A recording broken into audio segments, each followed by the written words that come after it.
Amara's trembling fingers had barely touched the bridal veil when her father shoved her toward the chapel doors. "Walk," Chief Desmond hissed. "Your sister ran away, and this family will not be humiliated because of you." Inside, crystal lights shimmered over a room full of wealthy guests waiting to witness a perfect alliance. But the moment Amara stepped into the aisle in her sister's wedding gown, the groom looked up from his wheelchair and the air changed. Darius Hawthorne did not look shocked. He looked furious, because in one cold, devastating glance, he knew the bride before him was not the woman his family had promised him. "Before we go on, tell me honestly, if your own family forced you to marry a stranger to protect their reputation, would you obey or would you run? And where are you watching from today? Drop your country in the comments. If you enjoy emotional, dramatic stories filled with shocking twists, justice, and deep healing, subscribe and stay with me." The wedding ended without celebration. There was no music when the guests left, no laughter, no clinking glasses, only whispers, sharp and poisonous, followed Amara like invisible stones being thrown at her back. She sat in the rear seat of the long black car, still wearing the wedding dress that had never belonged to her. Layers of lace pressed against her skin like a punishment. Her hands locked tightly in her lap, and she did not dare lift her eyes. Across from her, Darius Hawthorne sat in silence in his wheelchair, one hand resting on the silver armrest, the other curled into a fist. The city lights of Lagos flashed across his face in cold fragments. He had not spoken a single word since the vows, not to her, not to his lawyer, not to the furious relatives calling his phone again and again. That silence frightened Amara more than shouting would have. The car turned through a pair of enormous iron gates. Beyond them stood the Hawthorne estate, a sprawling mansion of glass, stone, and old money. White lights lined the driveway. Tall palms swayed in the night wind. It looked less like a home and more like a place where people hid secrets too expensive to confess. The car stopped. A footman hurried to open the door. Another moved toward Darius's wheelchair. Before the man could touch it, Darius lifted a hand. "No one touches me unless I ask." The servant froze and bowed his head. Amara stepped out slowly, her sandals brushing against polished stone. The wedding gown dragged behind her like a ghost. As soon as she entered the grand foyer, she felt it. Eyes. From the staircase, from the corridor, from the line of servants pretending not to stare. She was being measured already. The village girl, the replacement bride, the humiliation in white. A woman in an elegant gel came down the staircase with controlled urgency. She had the posture of someone who had ruled this house for years without ever holding legal power. This was Madame Evelyn, the head housekeeper. Her gaze traveled over Amara's face, then down to the cheap fear trembling in her fingers. "So it is true," Madame Evelyn said quietly. Darius wheeled past both women without looking at either of them. "In my study. Now." The words were not loud, but the entire foyer seemed to tighten around them. Amara followed him. The study was dark except for a single green-shaded lamp on a mahogany desk. Shelves lined the walls, old books, legal files, framed photographs, awards. A portrait of a younger Darius standing beside an older woman with kind, severe eyes. His grandmother, perhaps. The room smelled of leather and rain. Darius positioned his wheelchair near the desk and finally looked at her fully. "Who are you?" Amara swallowed. "My name is Amara. I know your name." His voice was calm, but only in the way a blade is calm before it cuts. "I asked who you are." She looked down. "I am Tiana's sister." His expression did not change. "So they sent her sister to marry a cripple." The word struck her harder than if he had shouted. She lifted her head quickly. "I did not want this." He leaned back slightly, studying her. "No."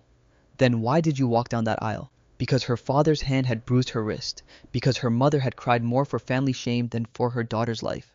Because she had been raised to carry burdens that were never meant for her. But none of that would matter to a man who had just been publicly deceived. "My father said there was no choice," she whispered. A small, bitter smile touched Darius's mouth. "There is always a choice. Your family simply decided that your dignity was cheaper than scandal." Amara's eyes burned, but she refused to cry. He noticed that. That, too, seemed to interest him. He turned his chair slightly toward the desk. "This marriage should be annulled by morning." Her chest tightened. Then he added, "But it will not be." She looked up in shock. For the first time that night, Darius's eyes sharpened with something more dangerous than anger. Someone orchestrated this too carefully. The runaway bride, the public vows, the legal witnesses, the pressure to proceed before the press could catch the story. He tapped a finger once against the desk. That means this was not a family panic. It was a plan. Amara stared at him. A plan? Her mind went back to the bridal room. The frantic lies, the sudden urgency. Her father's face not panicked, but calculating. Darius watched the realization begin to dawn in her. "You did not know," he said. It was not a question. "No," she said. "I swear I did not." For a moment, the room went still. Then he pressed a button on the desk. A man entered almost immediately. lean and formal, wearing a dark suit. This was his lawyer, Mr. Lawson. "You will prepare a statement," Darius said. "For now, the marriage stands." Mr. Lawson blinked. "Sir?" "The marriage stands," Darius repeated. "Publicly, legally, and within this house." Amara turned to him. "Why?" His eyes met hers. "Because if this was arranged to weaken me, I want the people behind it to believe they succeeded." A silence followed. Then he continued, colder now, "And because if I send you back tonight, they will either coach you, silence you, or use you again." The truth of that settled over her like ash. He was right. If she returned home now, Chief Harlan Voss would not comfort her. He would correct her story. He would decide what she was allowed to remember. Mr. Lawson nodded slowly. "Understood." "And one more thing," Darius said. "No one in this house discusses what happened today outside these walls." "Yes, sir." After the lawyer left, Amara stood motionless near the door. She was still trying to understand what had just happened. She had been dragged to the altar like an offering. Now she was being kept in a billionaire's mansion like a witness. Darius looked exhausted suddenly, though he hid it well. "You will stay in the East Wing," he said. "Separate room, separate staff. You will not enter my private quarters without permission." Amara nodded quickly. He studied her face once more. "And if you are lying to me, Amara, I will know." She did not. Not because she was afraid, because she sensed he was telling the truth. Madame Evelyn showed her upstairs. The East Wing felt like another world. The carpets were so soft her steps made no sound. The walls held abstract paintings she could not pretend to understand. The bedroom assigned to her was larger than the house she had grown up in. There was a bed with carved wood and cream silk sheets, a marble wardrobe bigger than a market stall. Amara stood in the center of it all, feeling smaller than ever. Madame Evelyn remained by the door. "You should bathe," the older woman said. "Someone will bring clothes." Amara hesitated. "Why are they all looking at me like that?" Madame Evelyn's expression did not soften, but it did deepen. "Because this house has seen many lives," she said, "and it rarely receives innocent people." Before Amara could ask what that meant, the older woman left. Unable to sleep, Amara stood near the window in a simple robe looking out over the dark gardens below. Somewhere in the mansion, a door slammed. Voices rose, men's voices. She stepped into the corridor, drawn by instinct more than courage. At the far end, near the private elevator, two figures stood in heated conversation. One was a tall man in his 50s with a polished smile that did not reach his eyes. Malcolm Hawthorne, Darius's paternal uncle. She had seen him at the wedding whispering too much, watching too closely. The other was a bespectacled man in a tailored coat carrying a leather medical case. Dr. Vincent. Amara moved behind a column before they noticed her. "He should not have gone through with it," Dr. Vincent muttered. Malcolm's answer came low and sharp. "He already did. Complaining changes nothing. This kind of stress is dangerous in his condition." Malcolm gave a short laugh.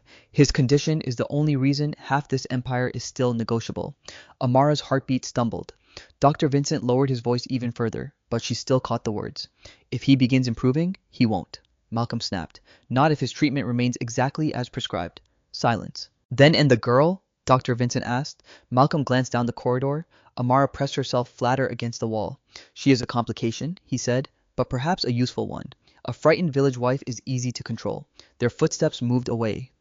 Amara stayed frozen long after they disappeared. A frightened village wife, not if his treatment remains exactly as prescribed. Her hands began to shake. She had thought the cruelty ended with the forced wedding. It had not ended. It had only changed clothes. The house gathered for breakfast as if nothing had happened. Silver trays, fresh fruit, newspapers, crystal water glasses. Darius sat at the head of the table, immaculate in a dark morning robe, his face unreadable. Malcolm smiled warmly when Amara entered, as though he had not spent the night discussing how useful her fear might be. "My dear," he said, rising halfway, "welcome to the family." Amara felt the lie in his voice, like rot beneath perfume. Darius's spoon touched porcelain bowl once, a small sound, but enough to silence the room. Then he looked at Amara, not gently, not cruelly, but with deliberate clarity. "Sit," he said. She obeyed. Every eye turned between them. A husband in a wheelchair, a bride who was never meant to be there, a table full of people pretending not to calculate what each of them could gain from this marriage. Amara lowered herself into the chair and understood with sudden terrible certainty that the wedding had not been the end of her nightmare. It had been the doorway, and somewhere inside this beautiful house beneath the polished floors and expensive smiles, the truth about Darius's accident was waiting like a snake in tall grass. Amara understood one thing clearly. The Hawthorne mansion was quieter than any village night she had ever known. But it was not peace, it was surveillance. Every corridor carried whispers. Every servant lowered their voice when she approached. Every polished surface seemed to reflect not just faces, but suspicion. Even the silence around Darius felt guarded, as if this house had trained itself to breathe carefully around his pain. Amara learned quickly that there were rules nobody bothered to explain directly. Breakfast was served in the formal dining room, whether anyone was hungry or not. The west corridor was for family only. The private garden belonged to Darius.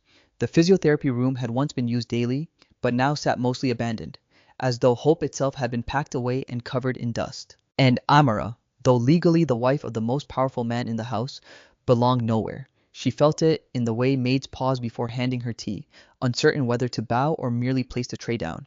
She felt it in the way drivers stared straight ahead when she entered a car, pretending not to see the village girl in borrowed elegance. She felt it most in the voice of one of the younger housemaids, a narrow-faced woman named Bree, who muttered just loudly enough one afternoon, "Some people climb a staircase and think they were born upstairs." The other maids laughed under their breath.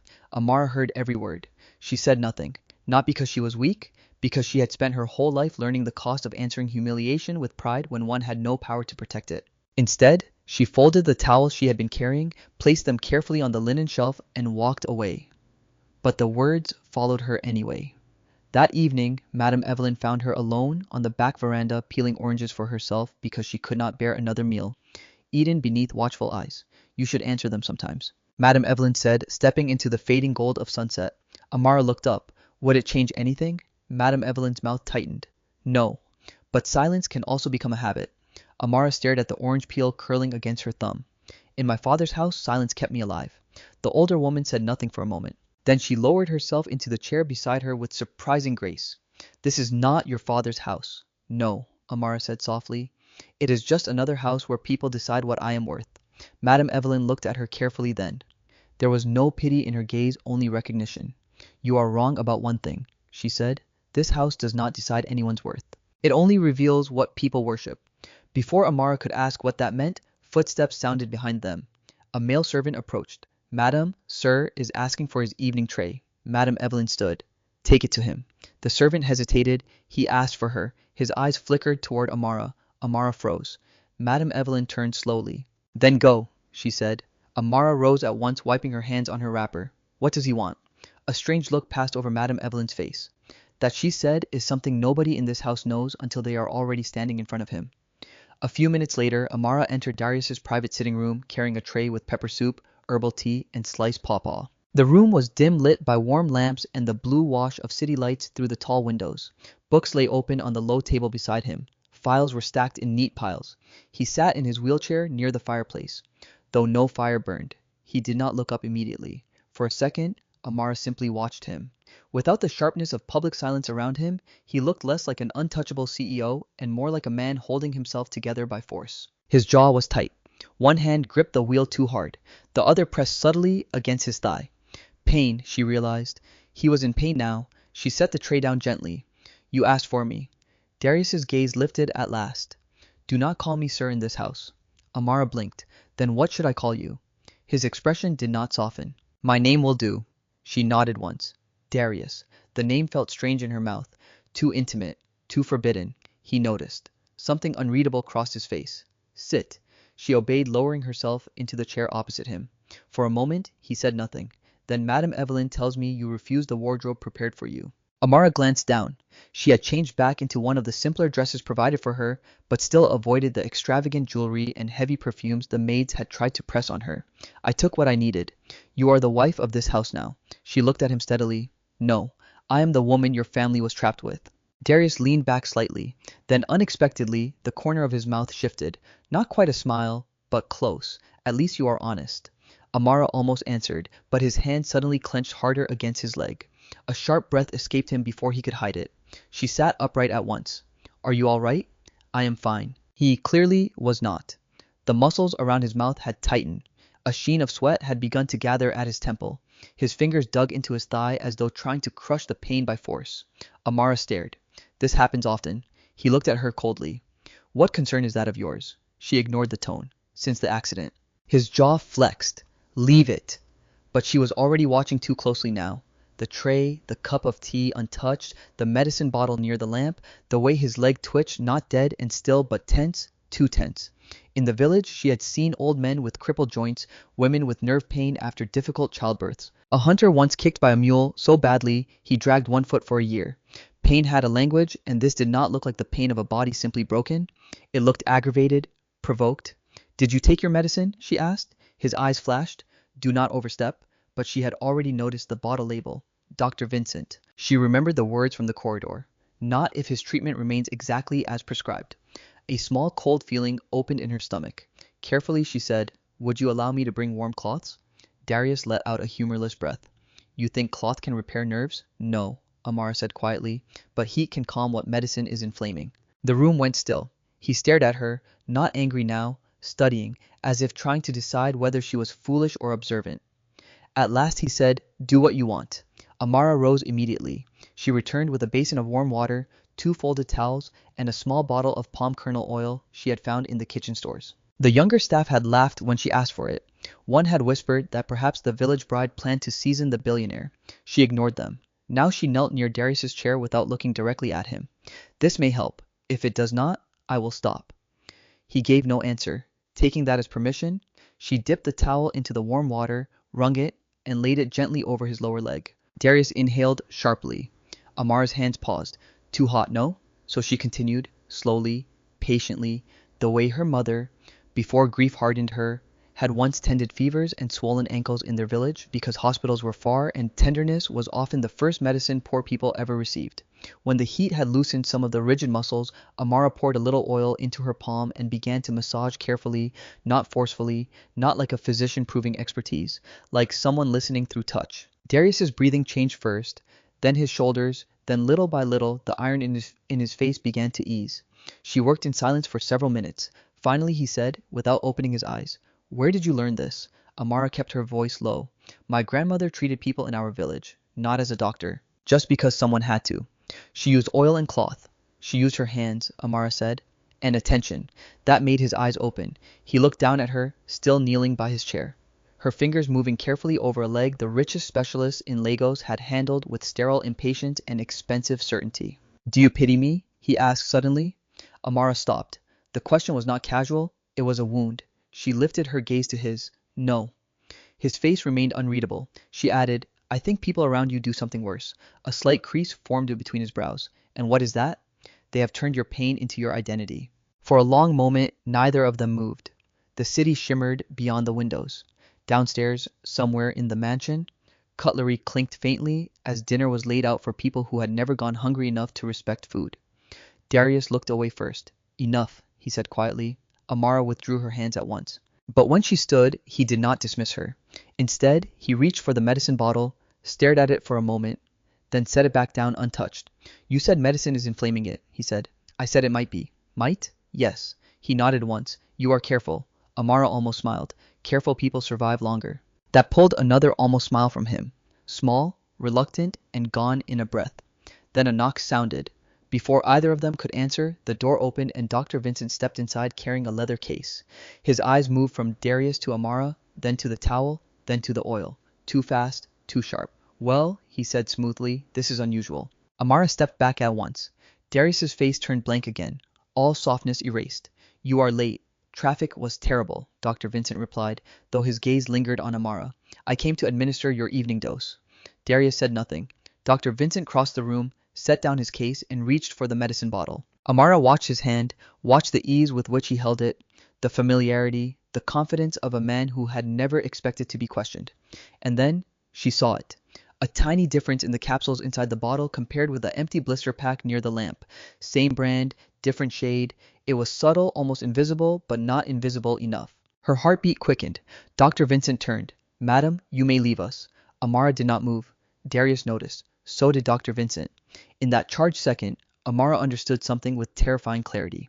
Whatever was happening to Darius had not ended with the accident. It was still happening, and now she had seen enough to become dangerous.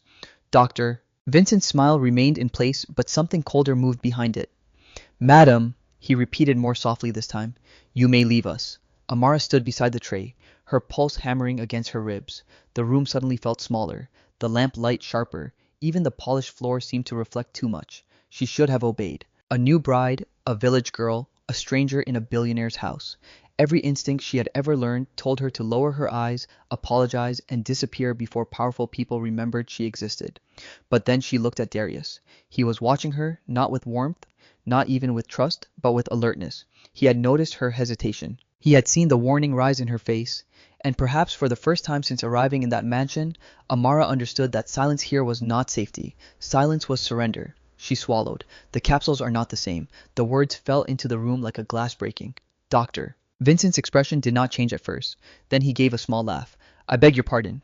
Amara pointed before fear could stop her. The medicine in that bottle is a different color from the last one. Darius's gaze shifted to the bottle in Dr. Vincent's hand. Dr. Vincent's smile thinned.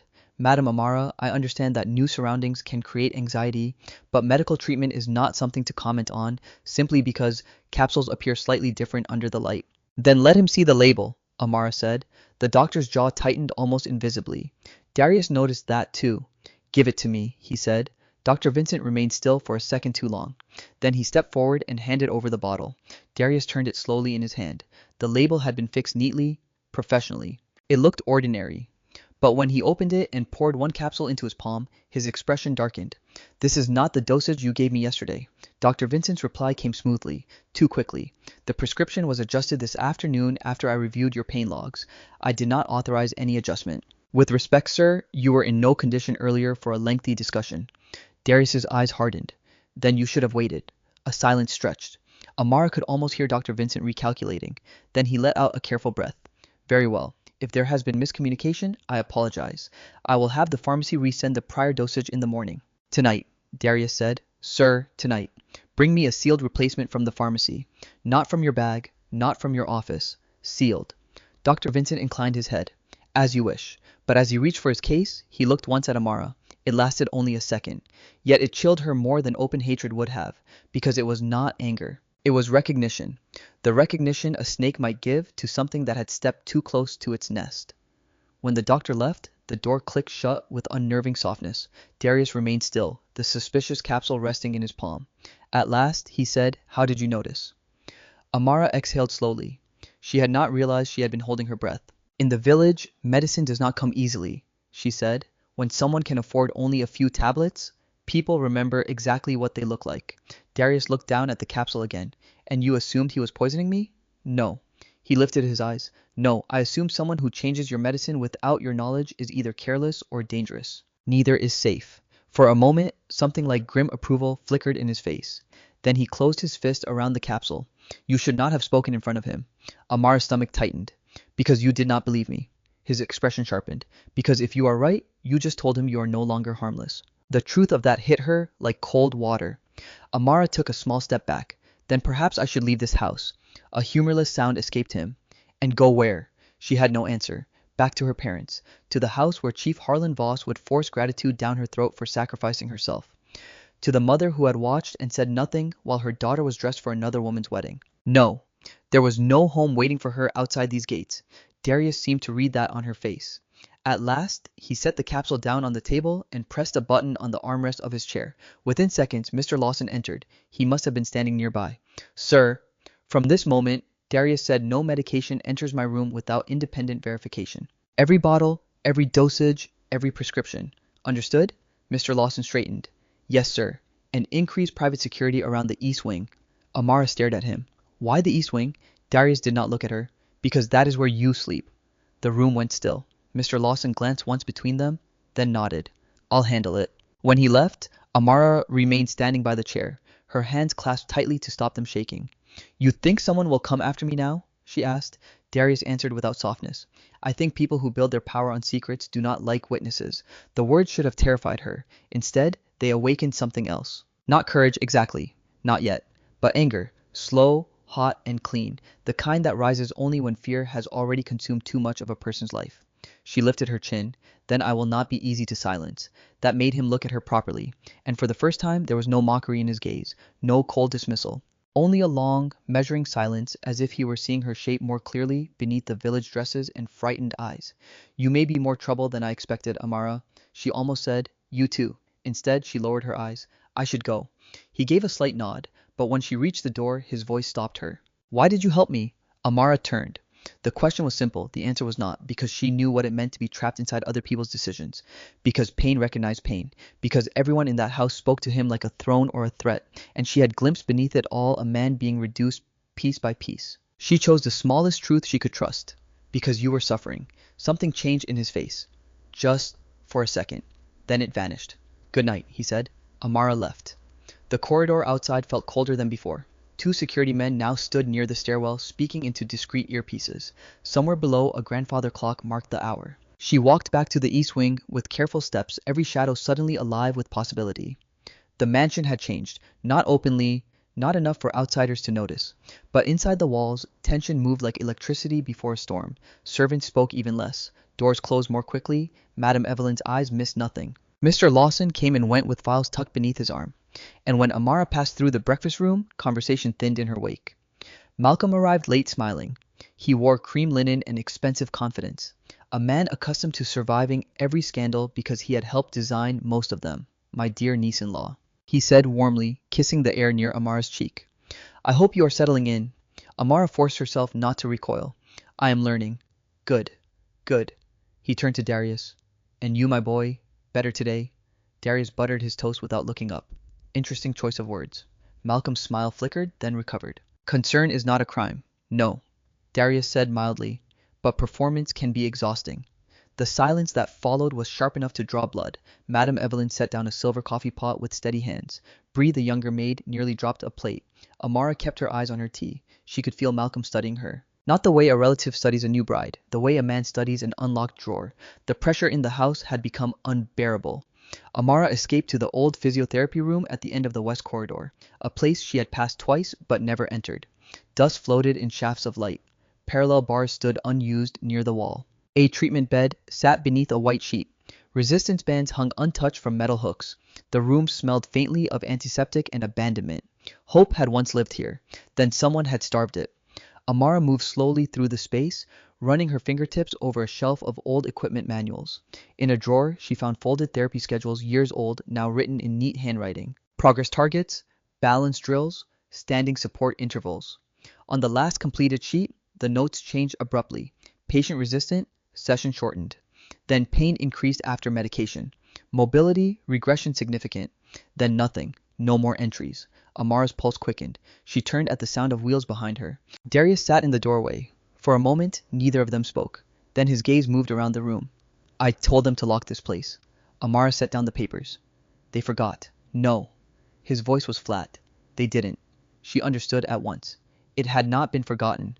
It had been left open like a wound no one wanted touched. Darius wheeled himself farther inside, his face unreadable as he looked at the bars, the bed, the unused straps. They all said the same thing after a while, he said, that acceptance was healthier than false hope. Amara looked at him. Did you believe them?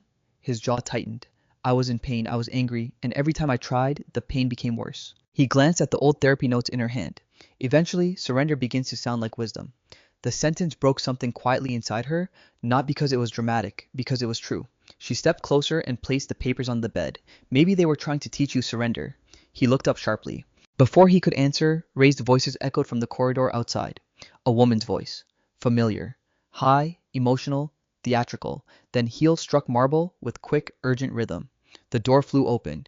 Tiana stood there in dark glasses and designer silk, one expensive hand gripping the frame as if she had every right to cross that threshold. Behind her, a servant looked panicked and out of breath. I'm sorry, sir. I tried to stop her. Tiana removed her glasses slowly. Her eyes went first to Darius, then to Amara, and her beautiful face twisted. Still here, she said. Amara went cold. Tiana stepped into the room, perfume arriving before her like a warning. I came for what is mine. The words hung in the old physiotherapy room like poison in warm air. I came for what is mine. Tiana stood in the doorway as if she had never fled a wedding, never vanished while another woman was forced to wear her gown, never traded her sister's dignity for her own escape. She looked flawless in a fitted silk blouse and narrow skirt, gold bracelets glittering at her wrist, her face carefully arranged into the expression of a wronged woman returning to claim justice. But Amara knew that face. She had seen it since childhood. Tiana only looked fragile when she wanted something. The servant behind her still looked terrified. Sir, I truly tried to stop her. Darius lifted one hand. Leave. The servant disappeared instantly. Silence followed.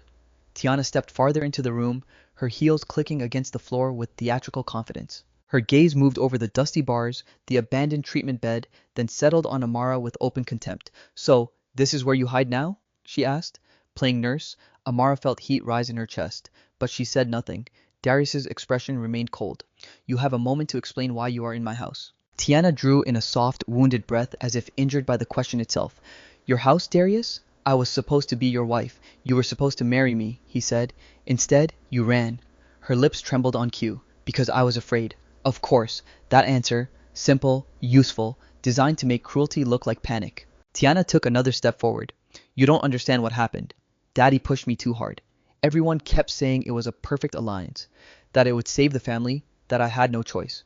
Then I saw the wheelchair and I panicked. I made a terrible mistake. Darius's face did not change. Amara watched her sister carefully. Tiana was performing grief, not feeling it.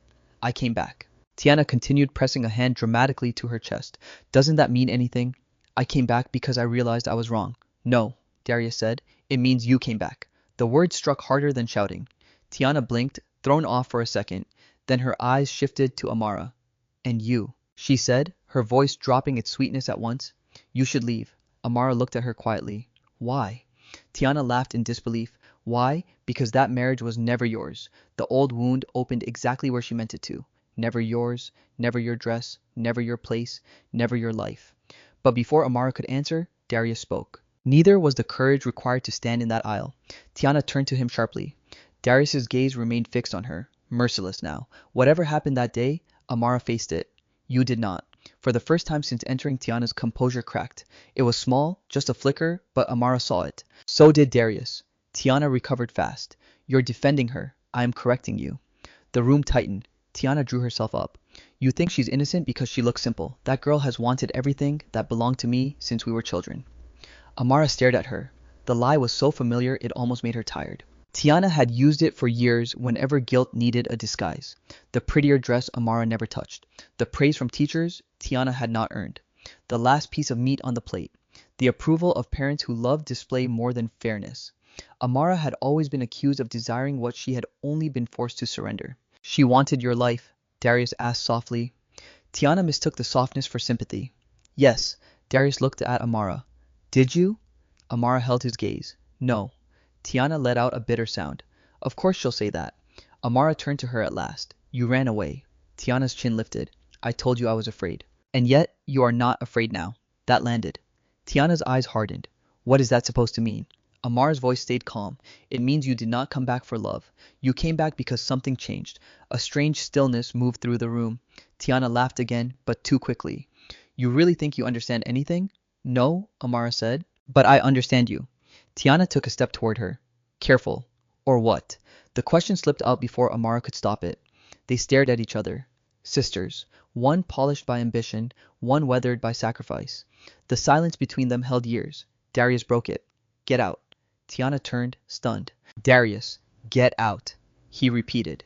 And next time you enter this estate without permission, security will remove you. Her face changed completely then. The wounded fiancé disappeared.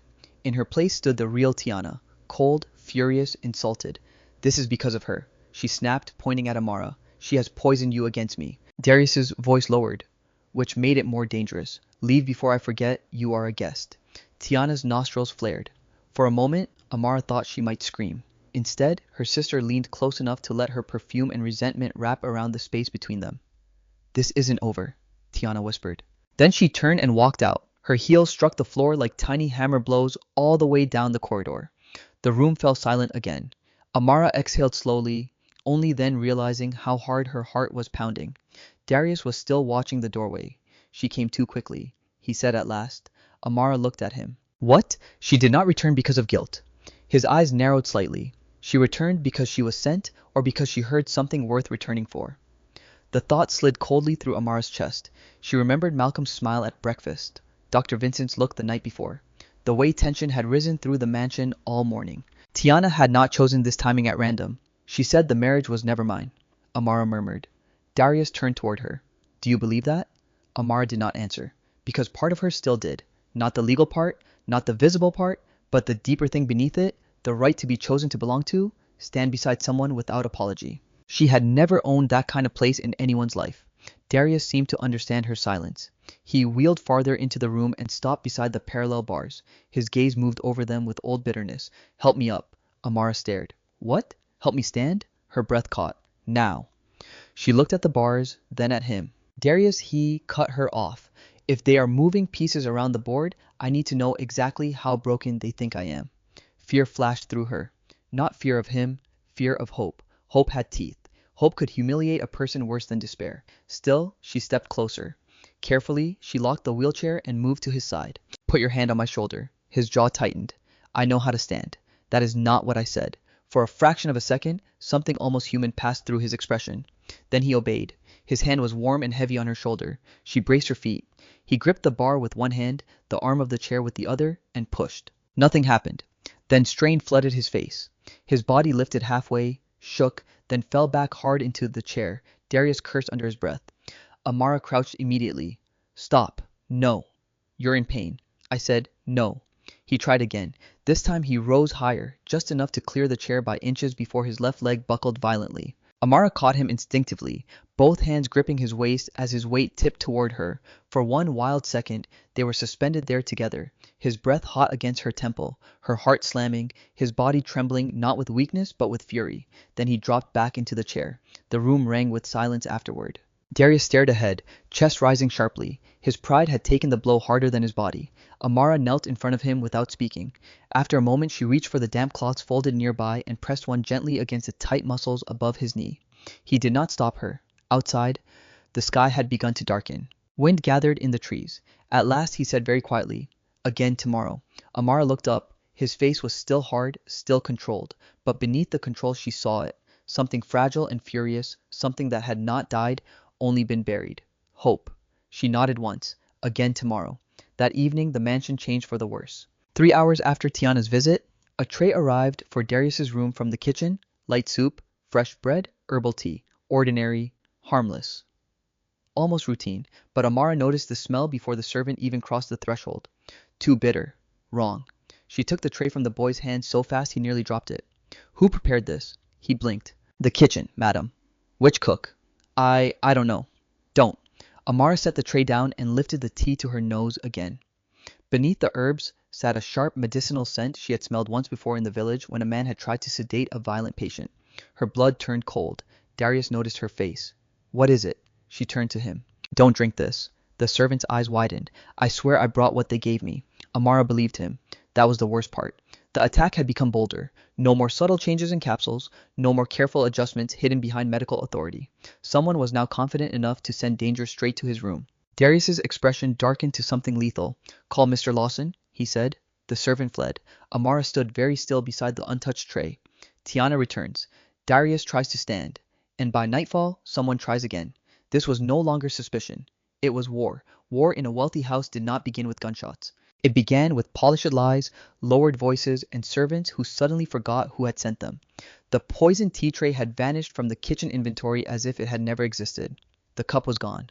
The pot was gone. Even the boy who had delivered it had been reassigned to the outer grounds before sunrise. Someone in that mansion was cleaning tracks faster than fear could name them. Amara stood beside the tall window in the east wing, watching the first light spread over the gardens. Her stomach was tight. She had barely slept. Every small sound in the night had felt like a warning. A soft knock came at her door. Come in, she said. Madame Evelyn entered carrying a tray with plain pap and honey. Not silver service. Not display. Simple food. Human food. You did not eat last night? The older woman said. Amara turned from the window. Who removed the tea tray? Madame Evelyn set the breakfast down without haste. You ask sharp questions for someone who has been here less than a week. Does that mean I should stop asking them? Madame Evelyn's eyes lifted to hers. No, it means you should decide whether you want answers badly enough to survive hearing them. Amara felt a chill move through her. Before she could reply, another knock sounded firmer this time.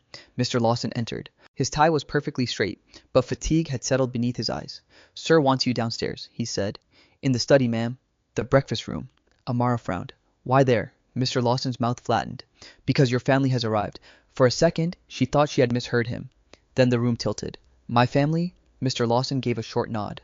Chief Harlan Voss, Mother Vivian, and your sister. Of course, not even a full night after the poisoned tea.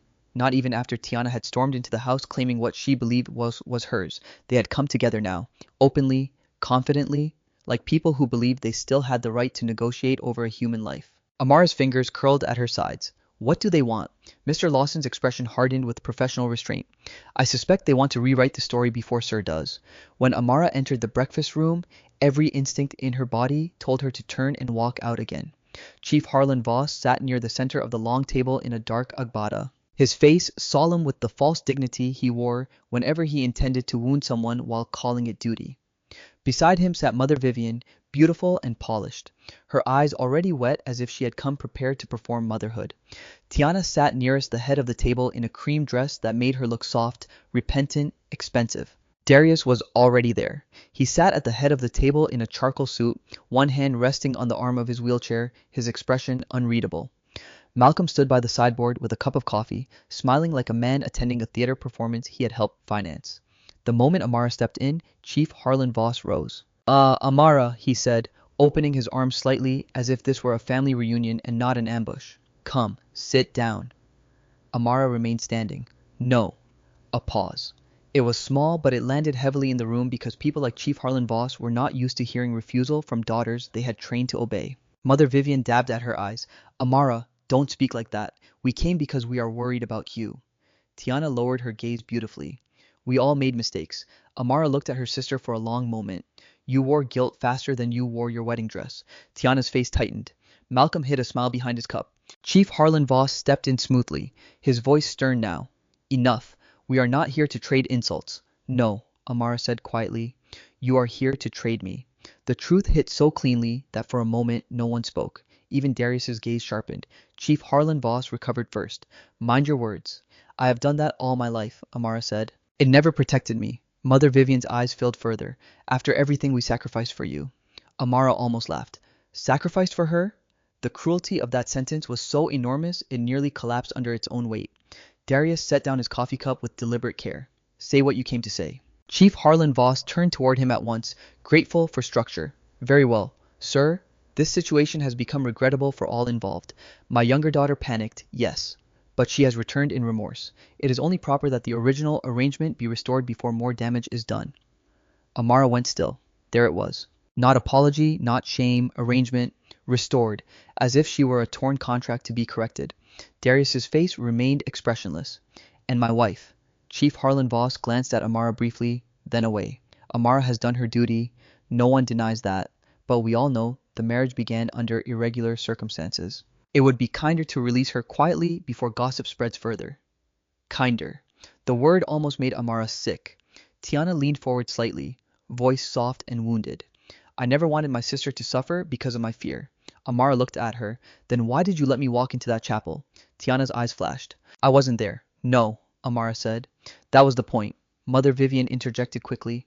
Amara, lower your tone. It was such an ordinary sentence, one she had heard since childhood. Lower your tone, lower your eyes, lower your needs, lower yourself until other people could stand taller without shame. Something inside her did not lower this time. Instead, it rose. You sold me, Amara said, staring directly at her mother. Mother Vivian gasped as if struck. Chief Harlan Voss's jaw clenched. That is enough. No, Amara said. Not yet. Her voice shook once, then steadied. You dressed me for another woman's wedding. You pushed me toward a man you thought was broken because preserving your name mattered more than protecting your daughter. And now that you think the situation can still profit you, you have returned to take back the daughter you value and erase the one you used. The room had gone deathly still. Tiana's face had lost all softness now. Malcolm no longer smiled. Even Mother Vivian's tears seemed briefly unsure of themselves. Chief Harlan Voss's voice dropped into its most dangerous register. You forget who you are speaking to. Amara met his eyes.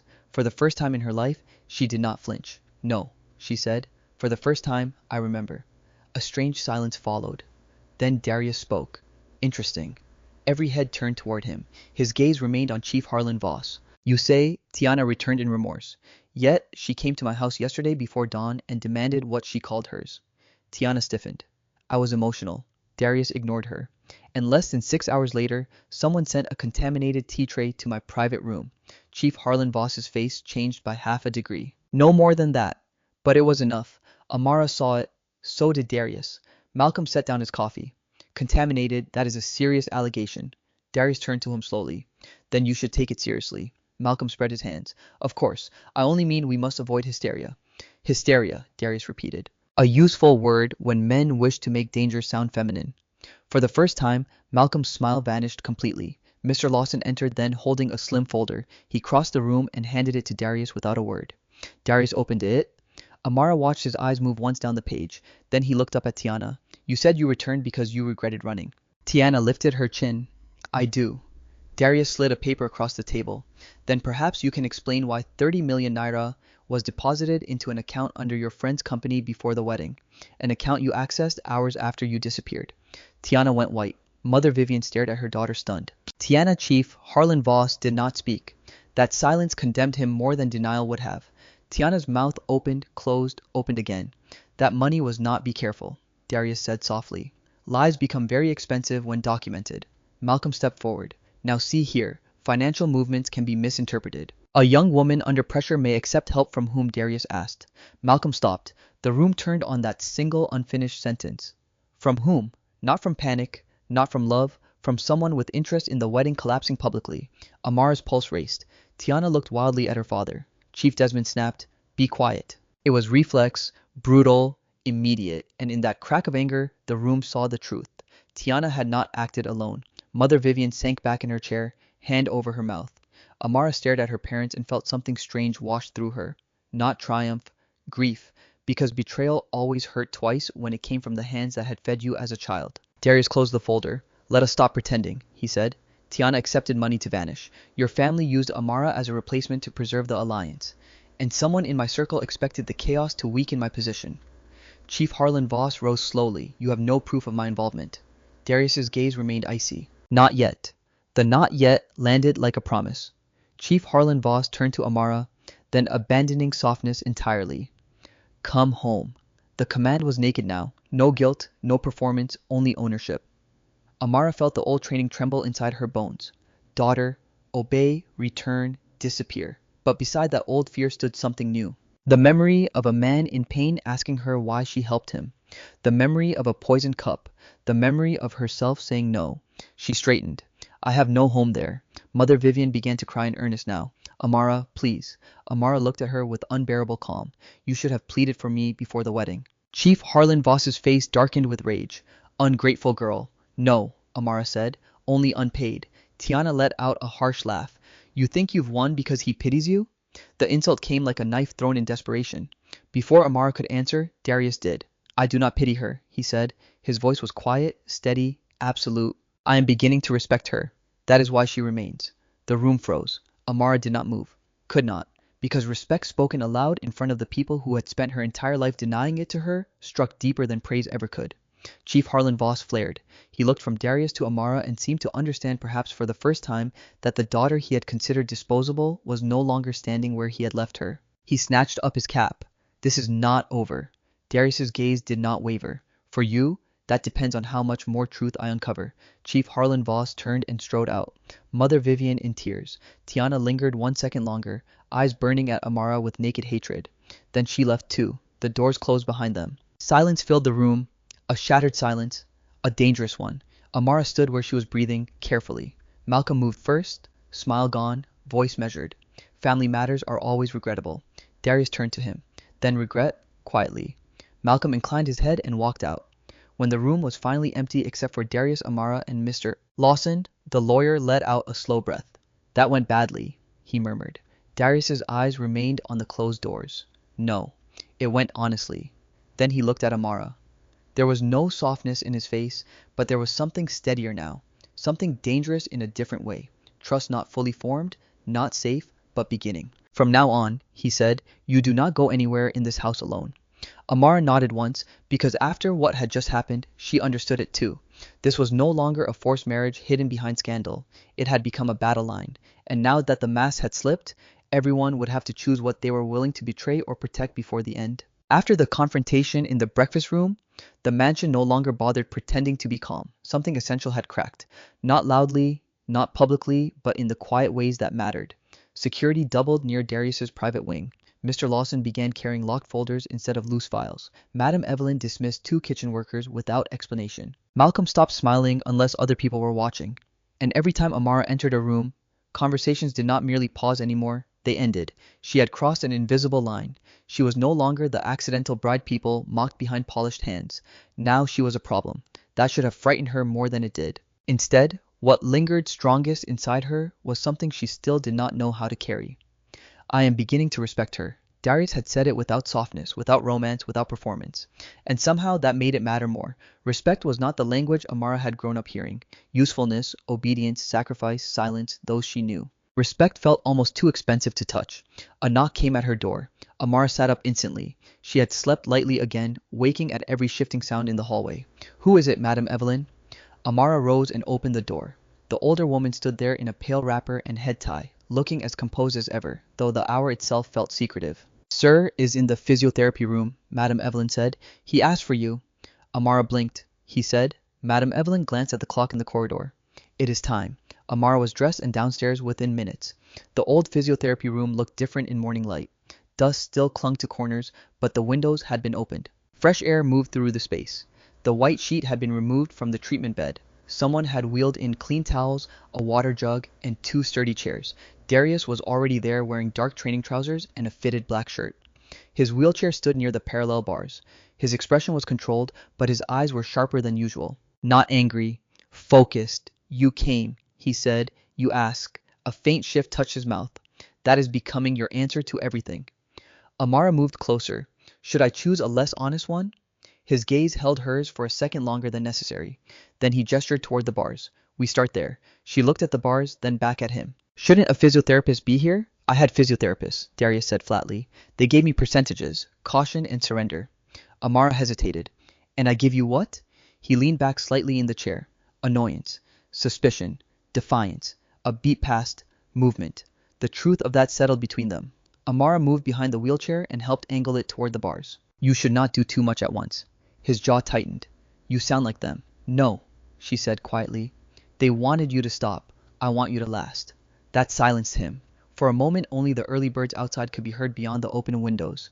Then Darius placed both hands on the parallel bars and prepared himself. Amara moved to his side. "Tell me where to hold you," she said. The question was practical, necessary. Still, something changed in the room when she asked it.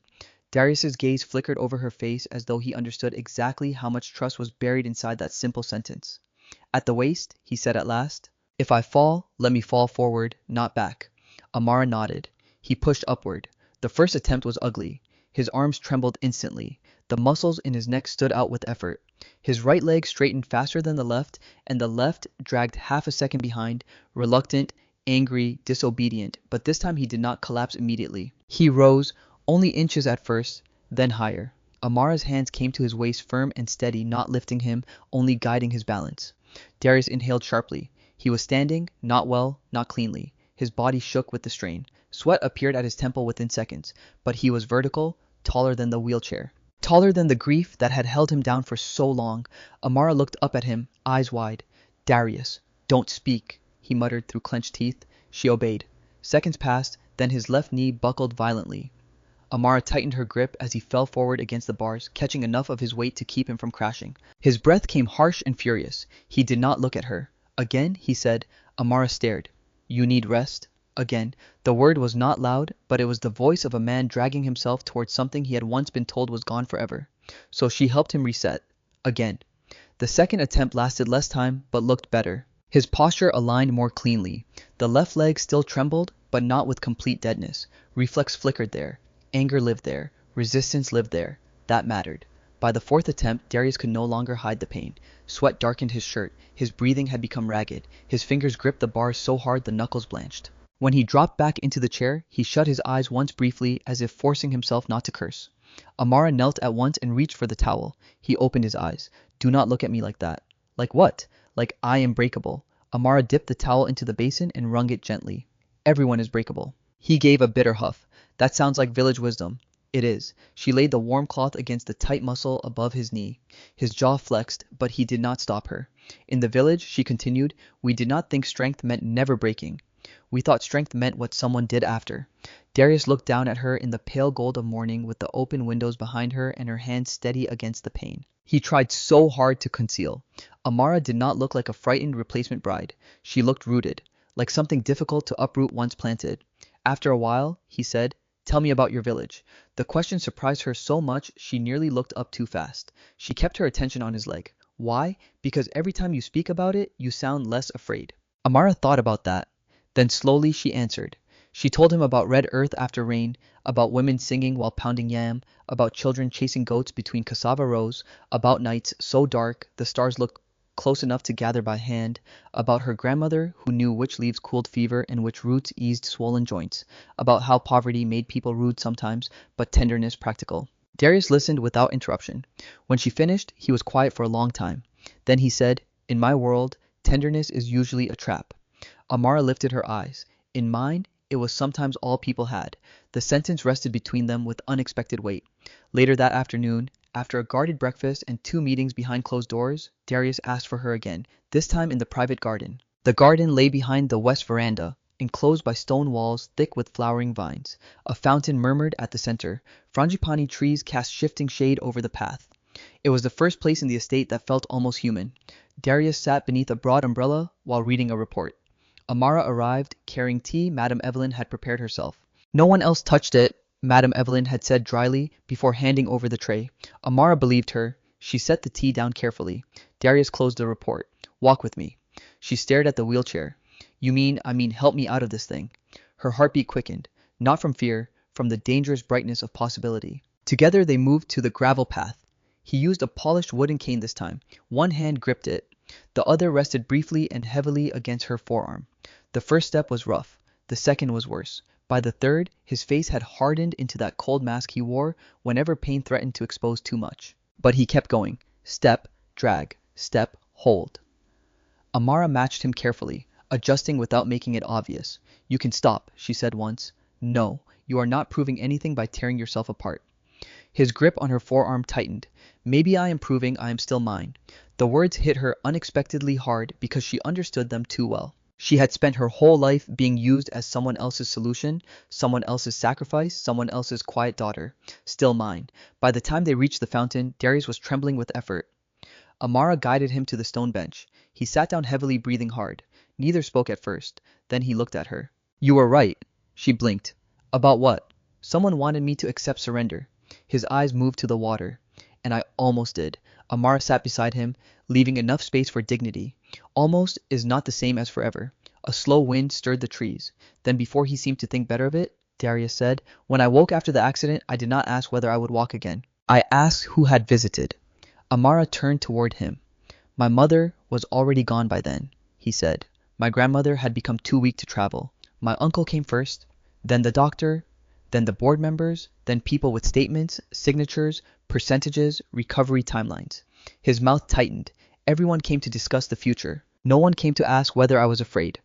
Amara's chest ached. So much of his cruelty suddenly made sense, not as excuse, but as scar tissue. She said the only thing that felt true: you were not frightening because you were powerful. You were frightening because you were wounded.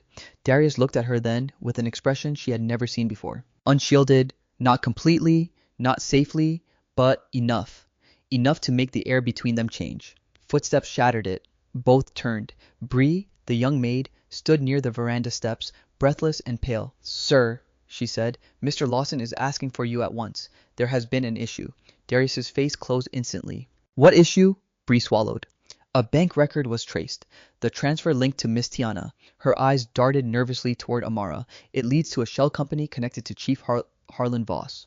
Amara went still. Darius rose too quickly from the bench, pain flashing across his face. But he did not fall. He was standing on his own. Only for a second. Perhaps 2, but long enough for all 3 of them to see it. Bree gasped. Amara stared up at him. Her breath caught somewhere between shock and joy. Darius seemed not to realize it until the second had already passed. Then the truth hit his face all at once. He had stood without the chair, without the bars, without collapse. His eyes moved to Amara, and in that gaze there was no suspicion left, only wonder, and something deeper, more dangerous, beginning to take root far faster than either of them had planned. For the rest of that day, neither Amara nor Darius spoke about the moment by the fountain, not directly, but it followed them everywhere. It moved beneath the surface of every sentence, lingered in every silence, returned in flashes whenever their eyes met for too long, and then moved away too quickly. He had stood only for a heartbeat, only by instinct, but the body did not lie in moments like that. Something inside Darius was waking up, and everyone around him, friend, enemy, servant, relative, would soon understand it. The mansion had become a map of controlled urgency. Mr. Lawson locked himself in the study with banking records and legal files. Two independent auditors arrived through the side gate. Madam Evelyn personally supervised every tray, every drink, every key passed between staff.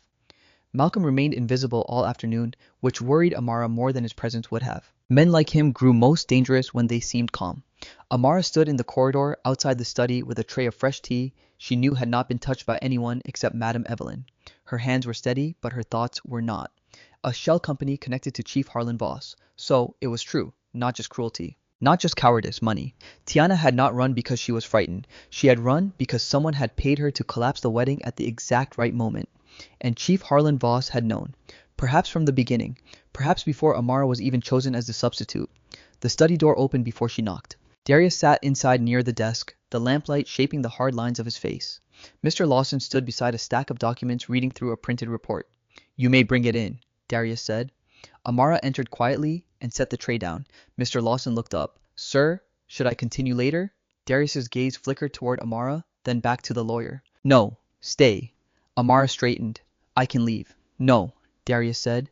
The word was not sharp, but it carried a weight she had started to recognize. He was not keeping her in the room as one keeps a witness. He was making a choice.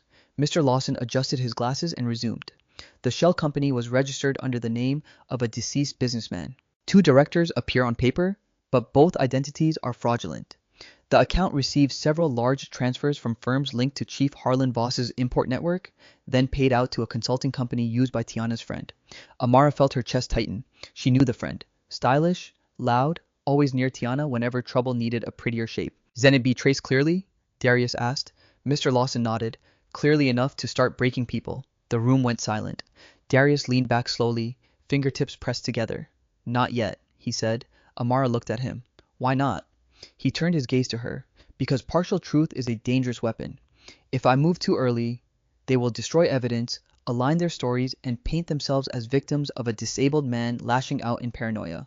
The word disabled hung in the room for half a second. Not with self-pity, with precision. He knew exactly how the world had been reading him.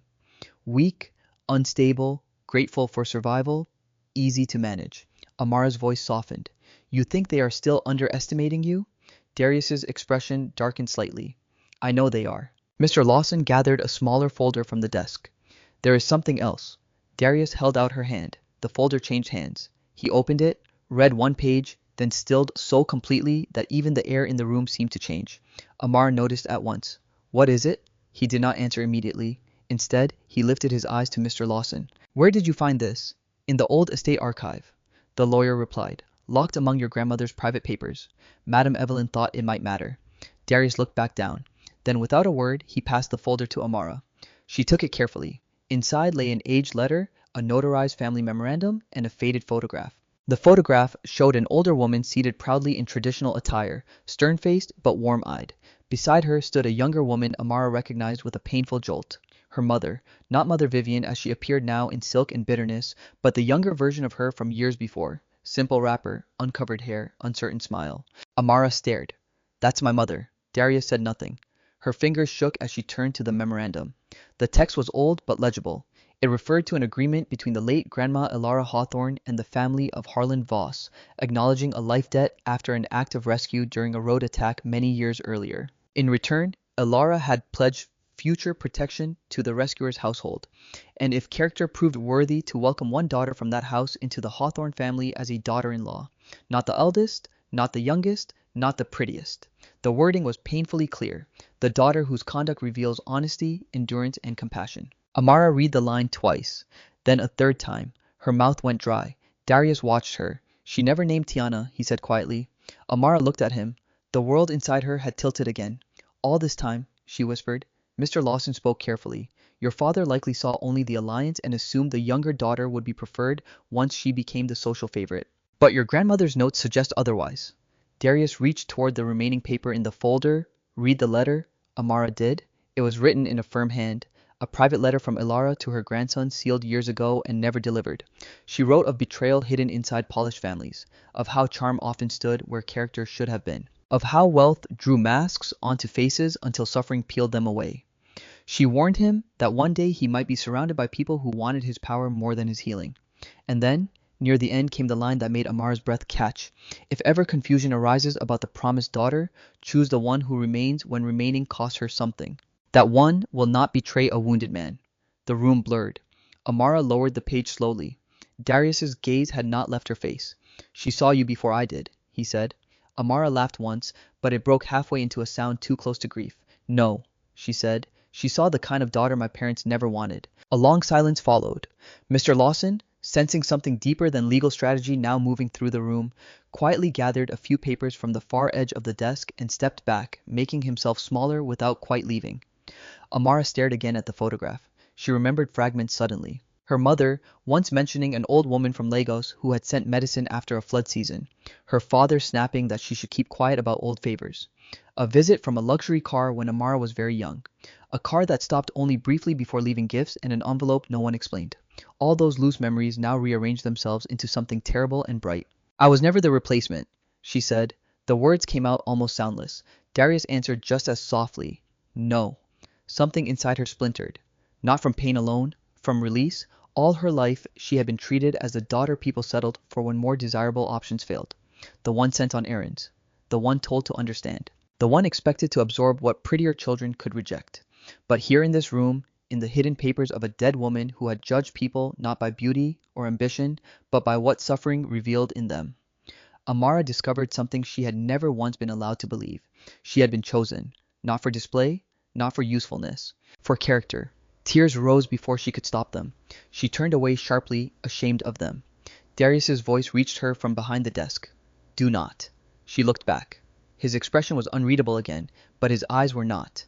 Do not be ashamed, he said. Not in front of me. The words entered her more deeply than comfort might have. Not pity, not softness, permission. Permission to feel the full violence of finally being seen. Amara wiped her face quickly anyway. My father changed everything. Yes, my mother knew. Darius's jaw tightened. Maybe not at first, but she knows enough now. Amara lowered herself slowly into the chair opposite him because her knees no longer felt entirely steady. He sold Tiana's beauty, she murmured. He sold my obedience. He sold whichever daughter gave him the better outcome. Mr. Lawson spoke quietly from the side. People like Chief Harlan Voss tell themselves they are preserving family. In truth, they are usually preserving status.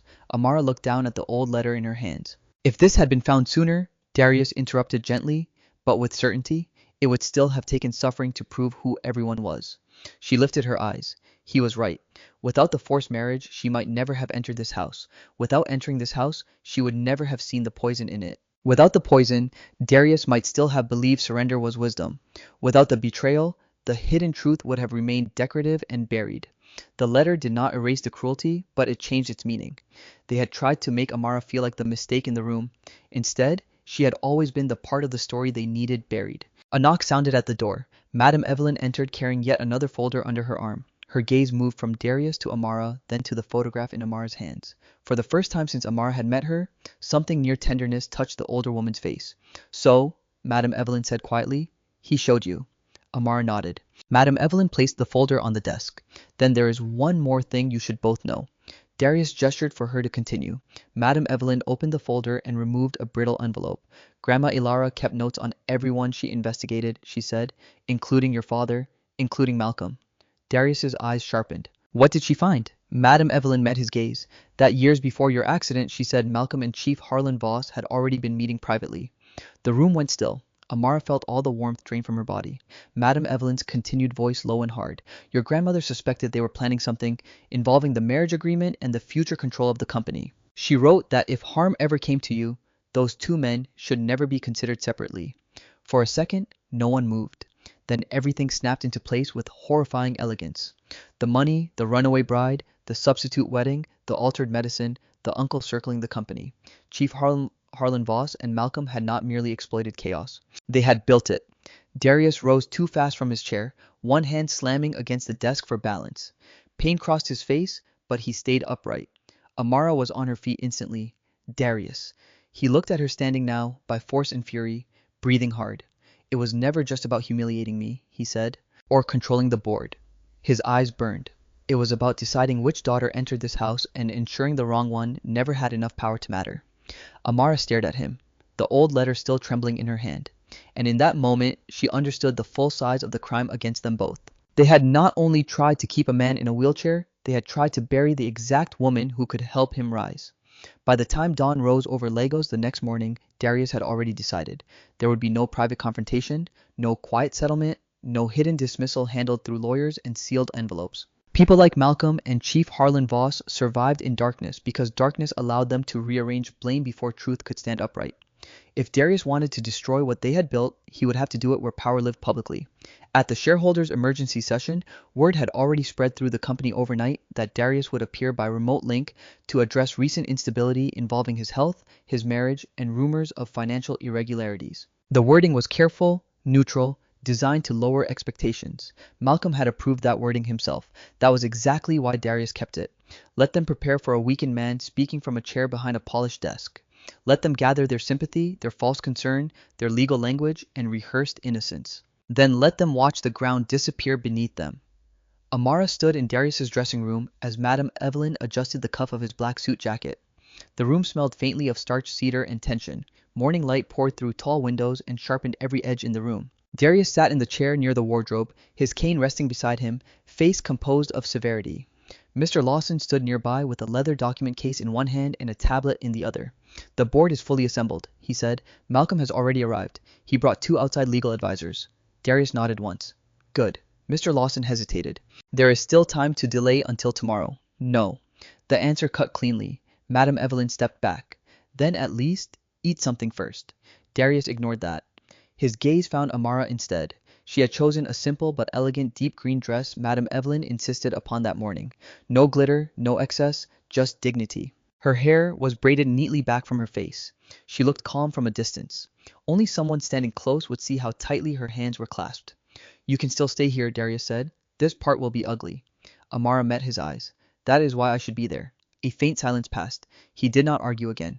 An hour later, the headquarters of Hawthorne Group rose before them in glass and steel shimmering in the heat like a monument built out of ambition and threat. Security lined the entrance. Assistants moved quickly through revolving doors. Black cars filled the front drive. Inside, on the top executive floor, the air already felt charged. The emergency session had drawn not only board members and major shareholders, but senior advisors, legal observers, and a few carefully selected journalists under confidentiality conditions. Everyone expected scandal. No one yet knew they were about to witness judgment. The boardroom itself was vast and coldly elegant. A long polished table dominated the room. Floor-to-ceiling windows framed the city below. Screens glowed at both ends with financial summaries and agenda items. Bottles of water sat untouched at each seat. Malcolm stood near the far end of the room in a navy agbada that radiated old authority. He was speaking in low tones to 2 directors when Darius entered. Or rather, when the wheelchair was rolled in. The room shifted instantly. Conversations thinned, then flattened into silence.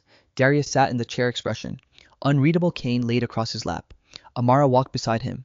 Mr. Lawson followed with the documents. Malcolm's face arranged itself into concern so quickly, it would almost have impressed Amara if she had not already known what lay beneath it. My boy, Malcolm said warmly, stepping forward, you should not have strained yourself to come in person. We would all have understood. Darius's gaze rested on him with perfect calm. That is precisely why I came. Malcolm's smile held. Barely. The meeting began. Minutes passed in procedural formalities, resolutions, introductions, recorded acknowledgement of market rumors. One director spoke about volatility, another about safeguarding investor confidence. A third offered a polished statement affirming support for Darius during his personal and medical difficulties. Medical difficulties, personal instability, concern disguised as positioning. Amara listened and understood something with sudden clarity. Powerful people rarely attacked with knives first. They attacked with language. They made theft sound like stewardship. They made betrayal sound like governance. Then Malcolm stood to speak. He moved toward the head of the table with all the composure of a man stepping into a future he had already privately claimed. My fellow stakeholders, he began, voice grave and controlled. We all care deeply for Darius. No one can question his past brilliance or his place in this company's history. But leadership requires continuity, and continuity requires strength, not merely of mind, but of practical capacity. He paused just long enough. In recent weeks, we have all observed troubling developments. A deeply irregular marriage under public scrutiny, contradictory medical reports, security concerns inside the family estate, financial accusations without formal presentation. He placed a hand lightly against the table. It is my painful duty to recommend interim authority be transferred until clarity is restored. The words were elegant and filthy. A murmur moved around the room. Some directors lowered their eyes, some nodded reluctantly, others remained still, waiting to see which wind would become safest to follow. Malcolm continued, voice heavy with manufactured sorrow. This is not punishment, it is protection. For the company, for the family name, and most importantly, for Darius himself. Amara looked at Darius. He had not moved, not even once. Only his eyes had changed. They had gone very still. Malcolm took that stillness for weakness. That was his last mistake. Darius spoke without raising his voice. Are you finished? Malcolm turned. For now? Good. Darius set the cane aside. Then, in one deliberate movement, he placed both hands on the armrest of the wheelchair and stood. The room did not gasp at first. It forgot how. Every face froze. Every calculation halted. A director near the windows actually rose halfway from his seat in shock. One of the journalists let out a tiny broken sound before remembering herself. Darius stood. Not perfectly, not without effort, but fully, on his own feet, tall, hard-faced, impossible. Amara felt tears burn instantly behind her eyes, but she did not move. Malcolm's expression collapsed so fast the mask beneath could not replace it in time. Darius took the cane, not because he needed to prove helplessness, but because power knew when to use a symbol. Then he stepped away from the wheelchair and walked slowly, visibly, unmistakably toward the head of the table. One step, then another. Silence followed him like a tide pulling out before impact. When he reached the center of the room, he turned. I appreciate everyone's concern, he said. It has been educational. No one breathed. Darius gestured once to Mr. Lawson. The lawyer opened the leather case and began distributing copies across the table. Since my uncle has raised the issue of clarity, Darius continued, let us begin there. Papers slid before stunned hands. Bank transfers, corporate records, medical logs, independent toxicology findings, photographs, internal memos. Darius's voice remained level. Before my wedding, 30 million naira moved through a shell company linked to businesses controlled by Chief Harlan Voss. Those funds were then routed to an account accessed by Tiana's proxy hours after she disappeared from the ceremony. Heads turned sharply. At the far end of the room, Chief Harlan Voss, who had arrived quietly earlier, expecting perhaps to influence the aftermath from behind the line of observers, went rigid in his seat. Tiana, seated beside legal counsel in a pale suit chosen to make her look innocent, turned visibly white. Darius did not stop. After the public scandal created by that disappearance, Amara was forced into the marriage in her place. This was not a family emergency. It was a coordinated substitution intended to preserve appearances while destabilizing my authority. Malcolm stepped forward. This is outrageous speculation. No, Darius said, and now the steel in his voice cut through the room. This is documentation. He lifted another file. My private treatment records were altered repeatedly by Dr. Vincent, who changed medication dosages without authorization. Independent review confirms the substituted regimen aggravated nerve inflammation and delayed physical recovery. A wave of shock moved visibly through the table. One board member removed his glasses. Another swore under his breath. Dr. Vincent, seated near the back under invitation as medical support, stood abruptly. I acted in your best interest. You acted, Darius said, in someone else's. Then he turned to Malcolm. And because long betrayals rarely travel alone, let us continue. Mr. Lawson placed one final document in front of each board member. A copy of Grandma Ilara's archived notes, private meetings, early suspicions, recorded concern over coordination between Malcolm and Chief Harlan Voss years before the accident. Darius's voice dropped lower. My grandmother warned that if harm ever came to me, these two men should never be considered separately. Now the room did gasp. Malcolm's face hardened into naked rage. You are standing there because of miracle and sentiment, not because you understand how this company must be protected. Darius looked at him with quiet contempt. No, he said. I am standing here because the people you dismissed as weak refuse to let me rot where you left me. His gaze shifted to Amara. The entire room followed it. She stood beside the wheelchair in silence, hands no longer trembling, every insult ever thrown at her suddenly too small to matter. Darius held her eyes for a second. Then he turned back to the table. You called my marriage irregular, he said. You called my wife a complication. His jaw tightened. She is the only person in this story who did not betray me. Tiana gave a broken laugh that sounded closer to panic. She's using you. She always wanted this life. Amara answered before anyone else could. No, she said, voice clear and caring. I wanted a family that did not sell me. The sentence landed like a verdict. Chief Harlan Voss surged to his feet. Ungrateful child. Darius's stare pinned him where he stood. Sit down, he said. And Chief Harlan Voss, whether from shock, fear, or the sudden awareness that the room had already abandoned him, sat. Darius looked around the boardroom slowly. You may remove me if you believe I am unfit, he said, but do it knowing exactly what you are aligning yourselves with. No one moved. Not one hand rose. Not one voice supported Malcolm. The shift happened all at once then, as these things do among powerful cowards. Once the safest side becomes visible, directors straightened. Legal advisors withdrew from Tiana's side. A senior shareholder cleared his throat and requested immediate suspension proceedings. Another demanded referral to authorities. A third called for a vote on Malcolm's removal from interim oversight. Malcolm looked around the room and saw it too late. The loyalty he had rented had expired the moment fear changed owners. This is political theater, he spat. Darius took one final step forward, his cane striking the floor with controlled force. No, he said, this is the part where truth becomes expensive. What followed moved fast. Security entered, not running, not dramatic, just efficient. Dr. Vincent began protesting. Tiana burst into tears at exactly the moment tears could no longer save her. Chief Harlan Voss shouted about defamation and family dignity. Malcolm did not shout. He only stared at Darius with the hatred of a man whose careful architecture had just collapsed in public. And through it all, Amara stood still, not because she felt nothing, because she felt too much. Justice, when it finally arrived, was not soft. It was not neat. It tore through blood ties and old fears alike. It did not return stolen childhoods or erase humiliations, but it named what had been done, and sometimes naming was the first true form of healing. When the boardroom finally emptied, when security had led out the loud and the guilty and the trembling, only a handful remained. Darius stood at the windows, breathing hard but upright. Amara walked to him slowly. Below them, the city moved as always, cars, glass, heat, ambition indifferent to private wars. For a moment, neither of them spoke. Then Darius turned toward her. In his face, there was exhaustion, victory, pain, and something that had crossed far beyond gratitude. I should have seen you sooner, he said. Amara shook her head. You were not the only one blinded. Darius looked at her for a long moment.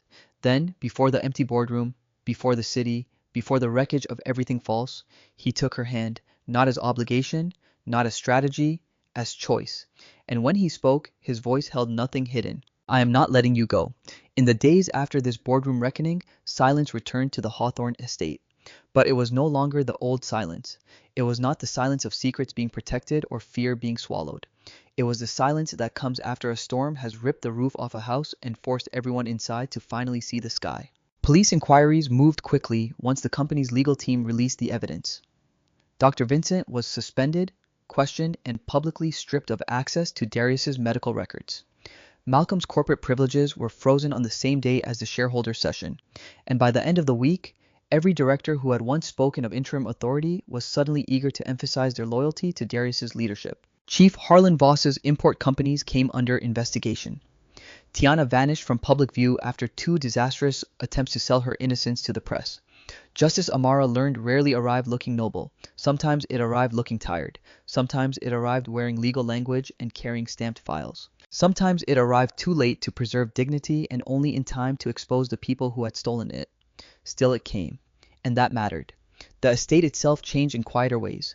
The kitchen no longer felt like a battlefield disguised as service. Security remained, but their presence no longer pressed against Amara like a warning. Bree, the young maid who had once whispered that some people climbed a staircase and thought they were born upstairs, now lowered her eyes whenever Amara entered the room.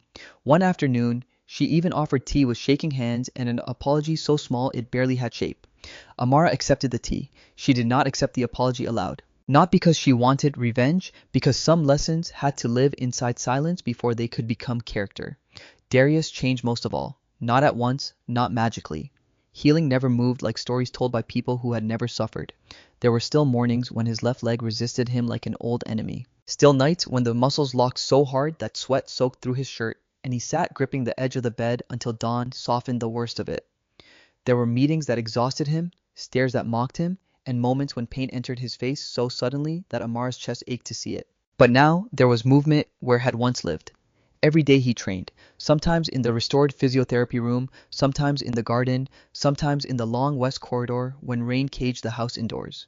And every day Amara was there, not as a nurse, not as a servant, not as the accidental wife everyone had underestimated. She was there as the one person who did not turn his weakness into a performance and did not turn his strength into a weapon against him.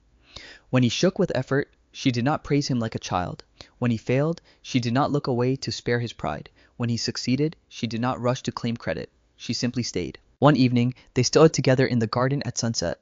Darius had walked the full stone path from the veranda to the fountain with only his cane and Amara's presence beside him. The light burned gold across the water.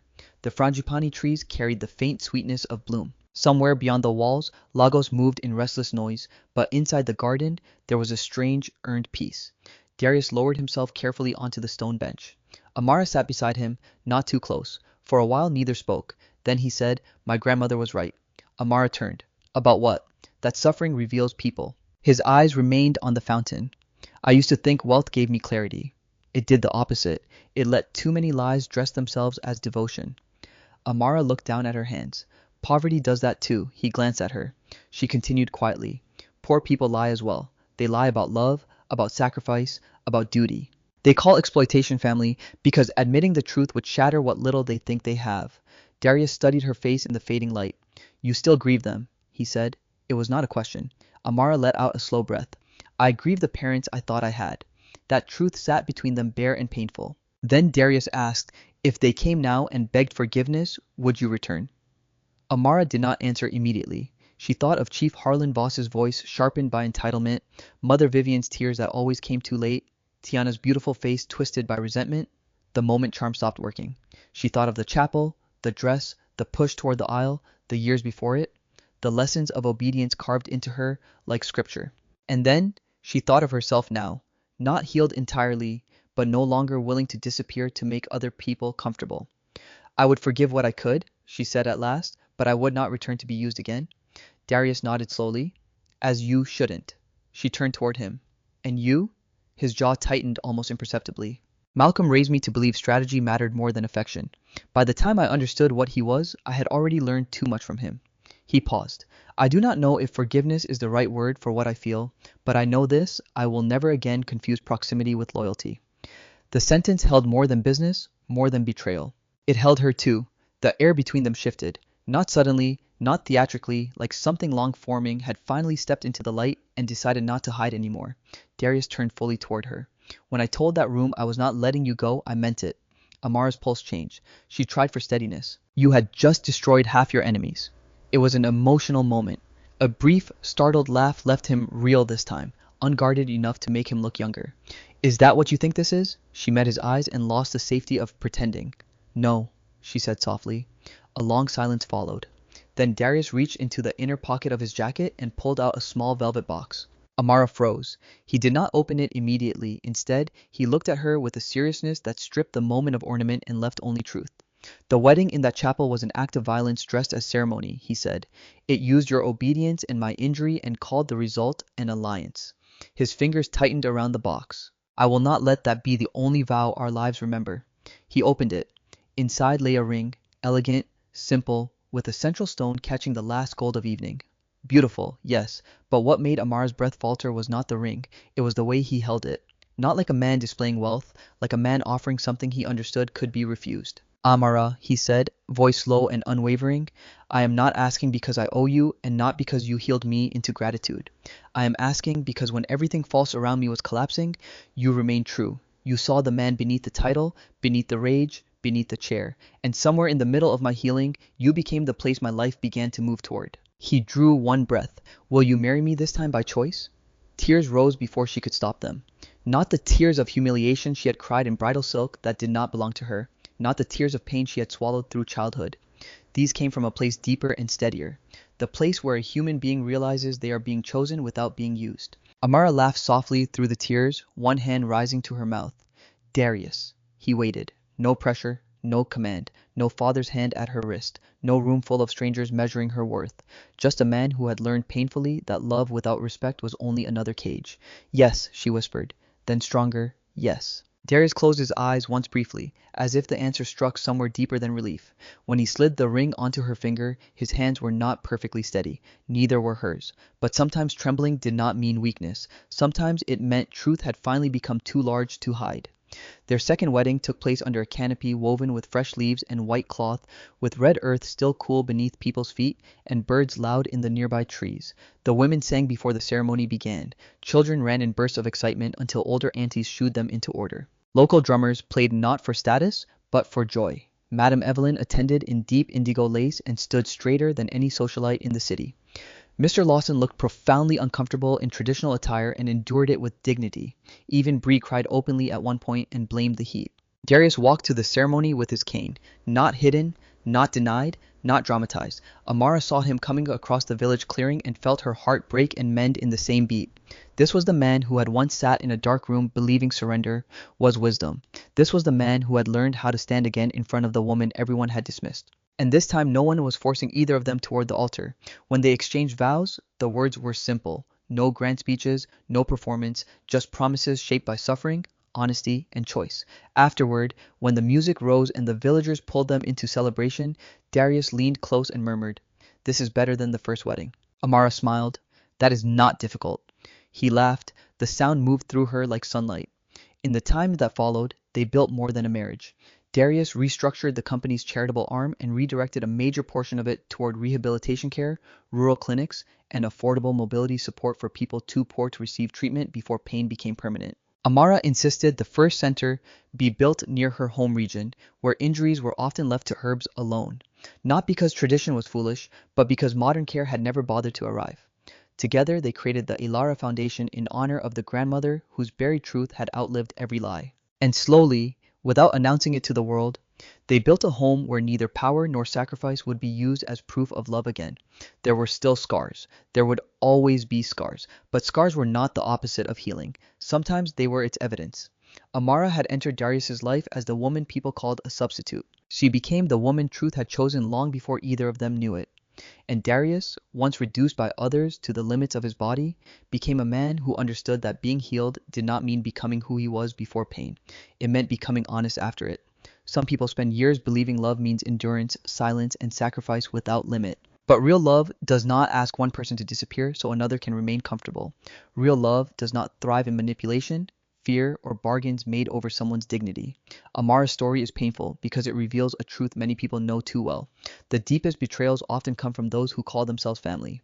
Yet her journey also shows something stronger than betrayal: character. Beauty faded, power shifted, lies collapsed. But the one thing that kept standing was the quiet strength of a woman who remained honest when honesty cost her everything.